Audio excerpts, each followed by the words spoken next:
Will Lewis, and I work for that other translation service on the web. I'm relating our project recently that we did earlier this year on developing a translation service for Haitian Creole. So let me go ahead and jump right in. First of all, I'm not quite familiar with the UI here. Down arrow. Oh, down arrow. That's simple. Okay, I can handle that. Okay, it's far too easy. First of all, just credits to our partners and colleagues and folks that provided data to this toward this initiative, as well as a huge amount of donated time. And then also to members of my team, many of whom didn't sleep for a couple of weeks. So Haitian Creole is one of two official languages spoken in Haiti, French being the other one. It's a Creole in the traditional sense. It evolved from French, Spanish, and several African languages, possibly a Native American language as well. The vocabulary is, to a large percentage, is very French-like. It doesn't look French when you look at it, but when you sound it out, it sounds very French. It's spoken natively by most of Haiti's 8 million people. It's fairly recent as a written language. Its first literature dates to the late 18th century and has been growing since then.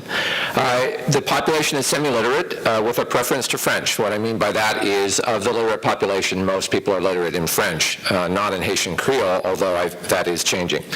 It has a somewhat inconsistent orthography. It's a problem that we actually created a lot of issues when we were developing the tools for this language, and it has a limited but growing web presence. So as you all know, on January 12th of this year, there was a catastrophic earthquake that hit Port-au-Prince in Haiti and affected much of the country and the infrastructure of the country. And it created a huge humanitarian crisis. A large number of aid agencies, NGOs, et cetera, flooded en masse to Haiti to assist in the reconstruction and to assist in aid, just delivering food and water and basic supplies. And one of the problems that most of the aid agencies contend with is that Haitian Creole is the native language there, and not many people outside of Haiti actually speak the language. So there was a language barrier from the beginning. So there's a huge need at the time for translated materials in the language, especially in the kind of relief-related translations, as well as medicine and other topics.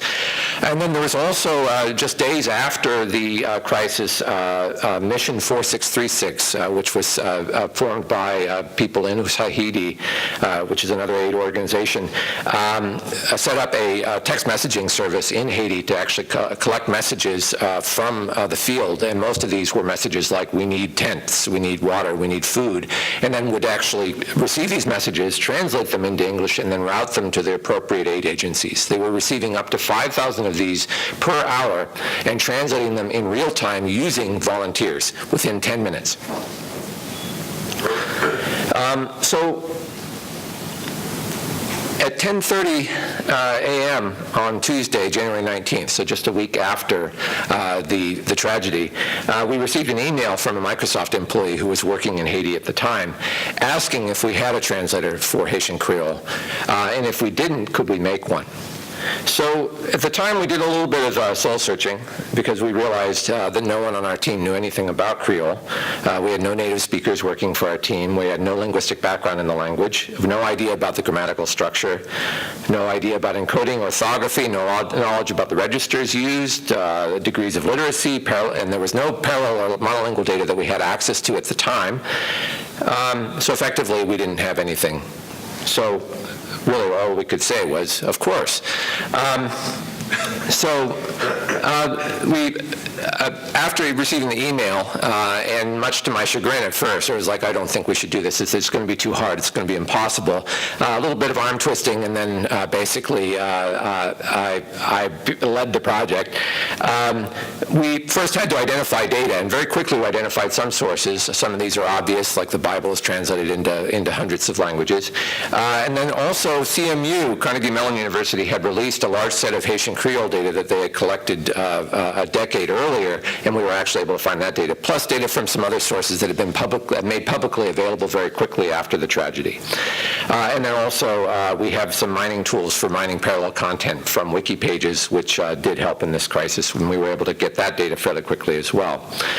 So we rallied the team, basically. It was an all-volunteer project within our group. People weren't forced to work on it. They could volunteer, and a large number of people did. They basically pulled themselves off of other things they were working on to work on this project. We also had to find linguistic experts in Creole to advise and help. We had to find native speakers to review output and translate content. And we also engaged the relief community. It was important, we felt, to basically, as much as possible, work with the aid agencies and people on the ground in Haiti. So before I actually jump into the implementation of this plan, I just want to point out this is basically how we train our engines. And the important components for any statistical machine translation engine are data, parallel data being the most important, monolingual data being less important, but also important.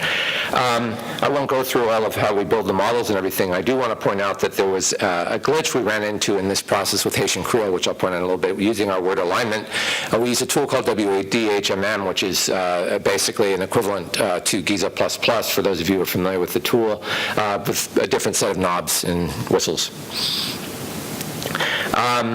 So our statistical engine also, depending on the direction, depending on the source language, is linguistically informed also. So it's a statistical engine with a hybrid hybrid features underlying it. So if we have a parser for the source language, we actually have a rule-based component that's part of the engine. English, we have a parser. So any English into another language, we actually have a parser available to us, and we have a rule-based component that's available as a post-process. This actually helps in low data situations. So it's actually quite useful with Haitian Creole to actually have this. Low data MT also is not without precedent. There's other work that's been done on low data. The surprise language exercises from earlier this decade that were funded by DARPA are a notable example of this. There were two languages that were the foci of this endeavor. Hindi was one of them, Cebuano was the other. Cebuano was the pilot, which actually worked out to be fairly successful. Hindi didn't. And not so much because Hindi was a problem morphologically or grammatically or what have you, but because of issues related to Hindi's encoding, which actually caused I think a dozen projects that actually worked on this that didn't really succeed. However, they did prove the point that you could collect data rather rapidly. They had a month to collect the data and then actually produce an engine. Ordenoch in 2003 released a paper about MT and how it could be, for low data languages, could be implemented in days. And then also a source of data for our project as well as other projects is the data from the Diplomat project, which was a speech-to-speech translation service that was done on Haitian Creole in 1997. And that data actually is available through CMU. It's publicly available. I talked to Rob Federiking a couple of weeks ago, and he noted to me how close they were to not having that data at all. The Haitian Creole data, as well as that for Croatian and Korean from the Diplomat project, were actually on jazz drives, old jazz drives, sitting in someone's cupboard. And one of the drives had actually gone bad, and they had to actually use a service to get the data off of the other drives. The Croatian data and Korean data regrettably was thrown out, but the Haitian Creole data survived, so much to the benefit of everyone. So Creole, as I mentioned, presents certain problems for MT, especially statistical MT. It's a low data language. It's kind of prototypical in this way. It's young, meaning that its written language is fairly inconsistent. It has two registers in its written form. I'm using register loosely here, but full forms for pronouns and function words is kind of the high form, and then you have a reduced form that's low register, uses contracted forms, but they're used inconsistently. So if you look at this chart, you have mwen, which is the first person singular pronoun in Haitian Creole, and it can gloss either to I, me, or mine, and it can also be written as just M, or apostrophe M, or M apostrophe. Now there's some consistencies between the mapping, so like M apostrophe usually maps to I, apostrophe M usually maps to me or mine, but there's inconsistencies throughout the way that this is written, which makes it very difficult to train up an MT engine. It also has a number of reduced forms, so these are kind of contracted forms that are very common in writing. So avec nous, for instance, is usually written as avin, not always, but inconsistently. It has 3 accented characters, but the accents are inconsistently used, especially in SMS, which is one of the sets of data that we worked with. So Messi is oftentimes written without the accent, as well as a number of other very common words are written with and without the accent. And then it's also inconsistent in its compounding. So you have earthquake. The word earthquake here is written, for instance, very frequently in 3 different ways. So all of these problems basically make a low data situation worse because you increase data sparseness by having all of these inconsistencies. So one of the challenges we had to deal with was how do we deal with data sparseness? How do we filter the data in such a way that we increase the robustness and the utility of the data?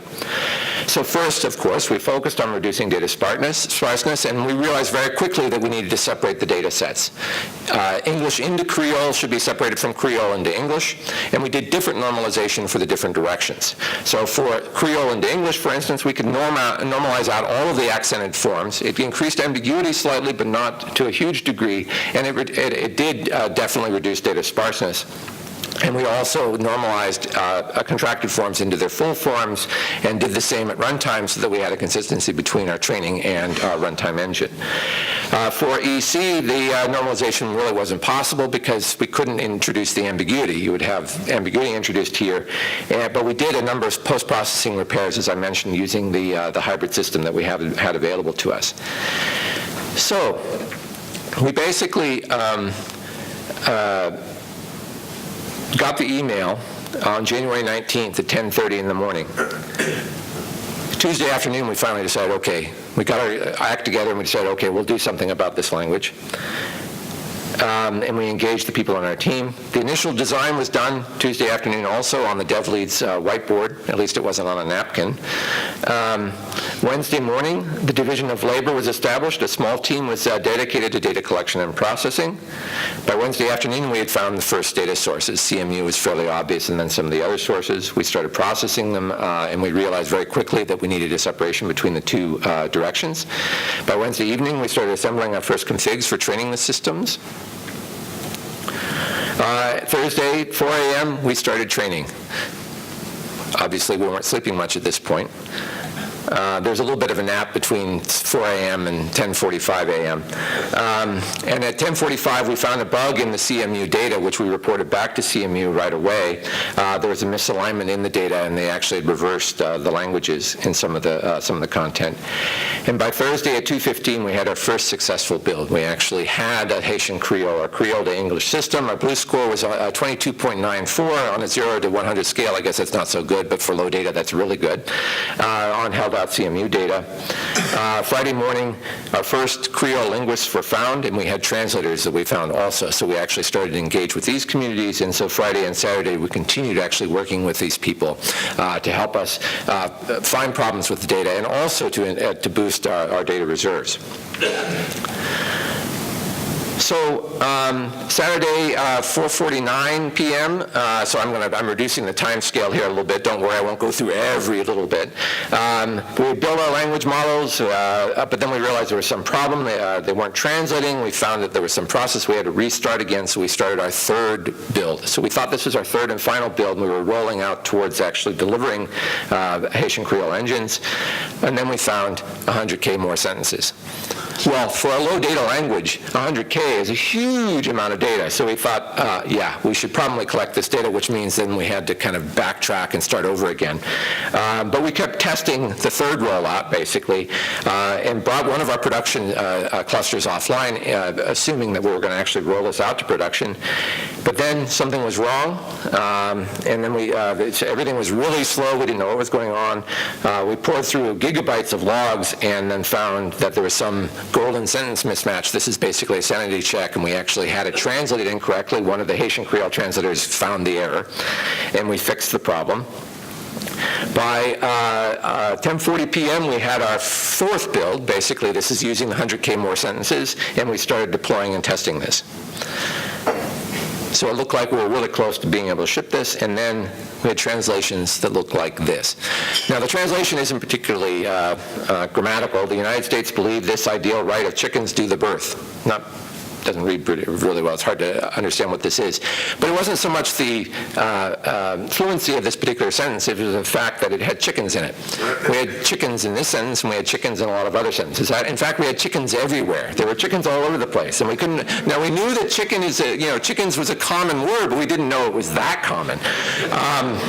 So maybe there was a favorite dish in Creole that had chicken in it. We weren't sure, but we felt that there was something wrong here, and then we realized there was a problem with processing smart quotes. Smart quotes, the ones that angle different directions. And one of those smart quotes was aligning through our aligner that I mentioned earlier to chickens. So anytime it came across a smart quote, we'd have chickens. So we fixed that. This is actually the nice thing about this post process. We could actually put it in there and say, okay, block this alignment. We didn't actually have to retrain. We could just say block it. And then the chickens were gone. So then at that point, we were pretty safe to go. We started rolling out, and then by 4:01 a.m. on January 24th, just a short time after we'd started on the project, we rolled out our first release of Creole English and English Creole. And so from start to finish, it was 4 days, 17 hours, and 31 minutes. So actually, I think I had a talk a couple of weeks ago. I said 4 days, 17 hours, and 30 minutes. So I kind of lied. We were actually 1 minute over that. So we're still working on Haitian Creole. Actually, we're working on it quite a bit. And our engine currently, the Creole to English engine, is currently scoring with a blue score of 29.89, which is actually significant. It's 7 points better, and low data is actually significantly better. This is on the CMU held-out data. 18.3 for the other direction, but realize that this is a partially rule-based system. It's hybrid, so the blue score is actually, you have to factor in a handicap. Blue score is oriented towards statistical systems, therefore, there's probably about a 2 to 3 point gap, so it's actually a little bit better than this. Our val data consists of 550 segments held out from the CMU data, plus 36 messages so far of SMS text that we had hand translated. We actually have thousands more of these SMS text messages that we're translating, and we're including those in our eval.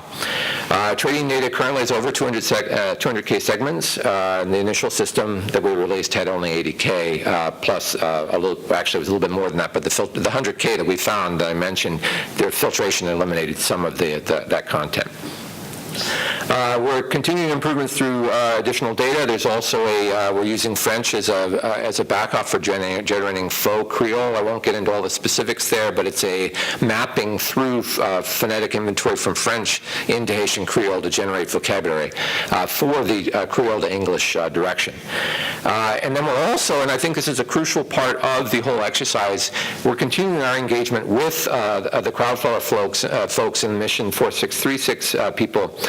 We're translating and repairing their SMS content. It's actually quite noisy, and continuing to, we're translating thousands of these messages. 1,000 of them have been provided back to the Crowdflower people, and we're also going to provide all of the data that we're translating back to the community at large through CMU, through the LDC, and also through Taos TDA, which you'll hear talk about later today, and the Rosetta Foundation. So here's an example of why the text messages can't be trained on directly. If you look at the first one, for instance, on the left there, it's actually kind of stream of consciousness. There's no punctuation, no casing. And on the translation on the right-hand side is quite clean, and so it actually makes it difficult to train an engine on that kind of content. So we actually have translators engaged in fixing this data. So it's a second pass. You also see in the second two examples that there's corruption introduced. Either this is generally from the telco companies that provide the text messaging service. Unfortunately, a lot of the data is contaminated in this way, and we can do some automated repairs, but ultimately someone has to review it just to be sure it's clean. The telco companies have fixed this problem, so now text messages are no longer contaminated in this way.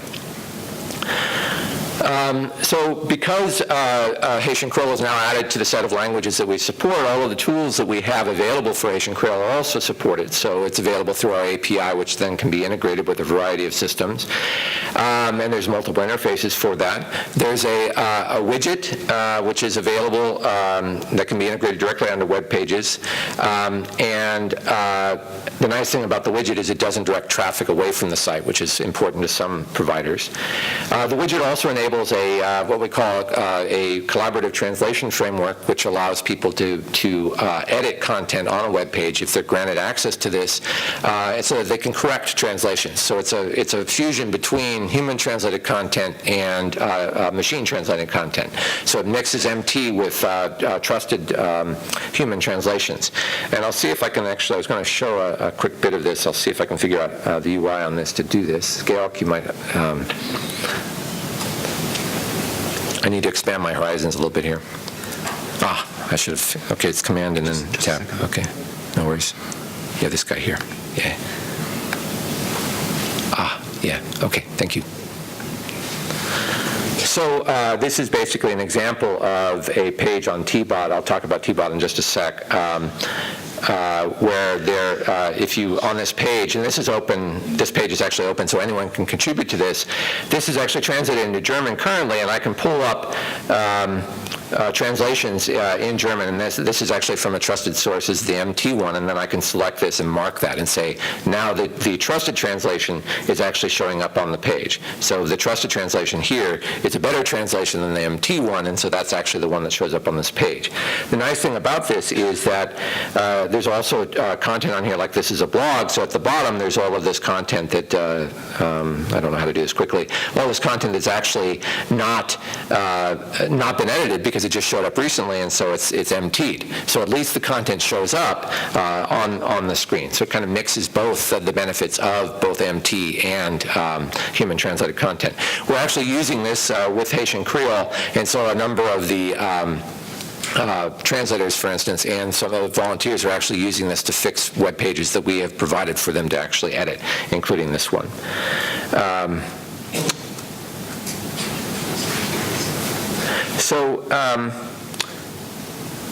I did that. Tbot, by the way, I just want to mention this is a little translation bot that you can actually engage within Messenger conversations, so within IM, and it's available for any of the languages. Last week I was at a meeting where we were in this really important meeting, and all of us, I showed Tbot, and for about an hour we didn't meet. We just sat there and chatted on Tbot cross-lingually, which was it's a little infectious. So an overview, since I'm running out of time. The earthquake in Haiti created a significant humanitarian crisis, and I think we've demonstrated that NLP and MT technology in particular can be useful in such crises. I think that it's something that can be developed quickly and can come to the aid of aid organizations. And MT obviously can be developed for low data languages. I don't think we proved anything here that had been proven before, but such MT can be rolled out quickly, even in a production environment, and even with starting with very little. And I want to finish with a critical issue with any low-resource language is data. In the Haitian crisis, and I think this was crucial to the success of this project as well as others on Haitian Creole, was that the barriers to data access were lowered. People provided their data for free or at low cost. Many of the participants donated data in addition to time. There's a huge amount of donation of time in this effort, as well as donation of data. And I think that preemptive work for other low data languages may require data sharing agreements. Low data is reduced even further if data isn't made available. And I think large-scale data sharing, a la Taos TDA or other kinds of organizations for sharing data, may help in low data language tool and resource development, and we're supportive of these efforts. Thank you.